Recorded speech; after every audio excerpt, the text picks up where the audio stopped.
When I was young, classes were all lecture. My teacher had her back to us as she was writing on the board, chalk dust flying everywhere as she talked at us.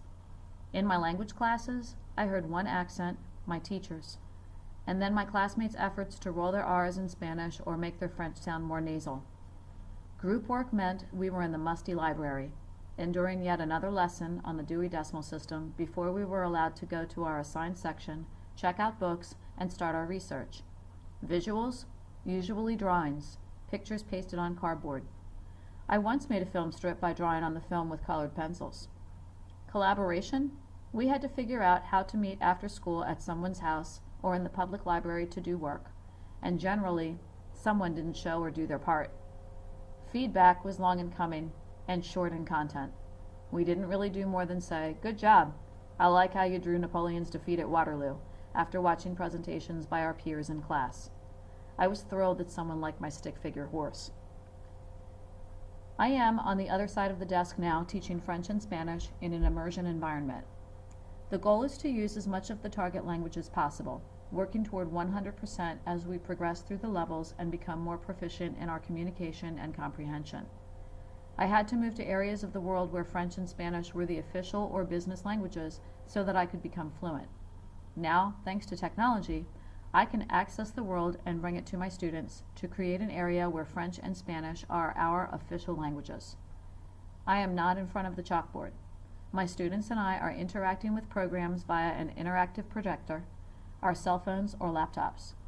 My lessons are guided less by lecture and more by practice, either guided or self-guided, individually or in smaller large groups, depending upon the activity. Our groups aren't limited to who is physically in the room. We can Skype to another class in another building in another country. Our activities are not limited to seat work. We use our cell phones to play a game, respond to a poll, interact with the activity, and receive immediate feedback. We are able to record voices and video, blog and respond to each other's blogs, and continue a discussion long after class has ended. I can essentially flip the classroom, a la Khan Academy, so that students can introduce themselves to the next topic before we work with the concept in class by accessing notes from home and coming to class prepared to work with and ask questions about what they've learned. We have the ability to hear a variety of accents, speak with those whose first language is either French or Spanish, and experience their cultural practices. We can create more dynamic projects. We aren't limited to outdated books, but have a wealth of information available to us via the internet. We can collaborate without being in the same room, work simultaneously on our project, and witness the progression of our work together. This is the future of thinking. Our projects aren't published and shared until we are ready to share, and our work can constantly be reviewed and remixed to keep the information current.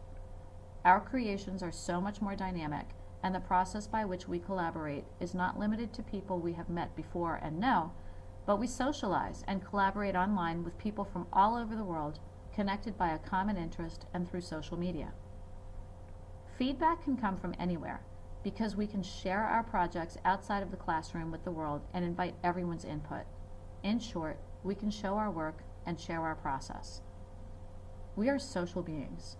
We are constantly learning, creating, evolving.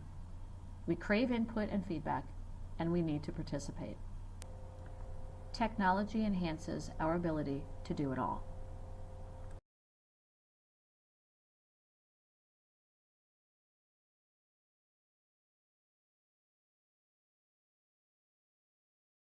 Created using Powtoon.